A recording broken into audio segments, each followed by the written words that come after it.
वज़ीर-ए-आज़म शाहिद खाकान अब्बासी जी सदारत हेठि अॻु में ECC जो इजलास थियो, जंहिं में 11 नुकाती एजेंडा ते ग़ौर कयो वियो। ज़रियनि मूजिबि स्टील मिल्स जे मुलाज़िमनि लाइ 2 महीननि जी पघार जारी करण जी मंज़ूरी ॾिनी वई। वज़ीर-ए-आज़म शाहिद खाकान अब्बासी इहा पघार ईद खां अॻु अदा करण जी बि हिदायत कई। ECC जे इजलास खां पोइ एक्निक जो इजलास थियो। प्लानिंग कमीशन जे डिप्टी चेयरमैन सरताज अज़ीज़ इजलास खे तरक़ियाती रिथाउनि बाबति ब्रीफिंग ॾिनी। इजलास दौरान ख़ैबर पख्तूनख्वा हाईवे अथॉरिटी लाइ 19 अरब रुपयनि जो रोडनि जी बहालीअ वारो मंसूबो बि ग़ौर हेठि आयो।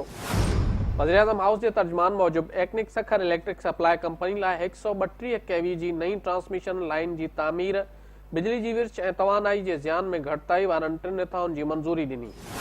वज़ीर-ए-आज़म Shahid Khaqan Abbasi national health programme ते नज़रसानी जी बि मंज़ूरी ॾिनी, जॾहिं त चित्राल, गरम चश्मा शाहराह खे वधाइण समेत ॿियूं रिथाऊं मंज़ूर कयूं वियूं।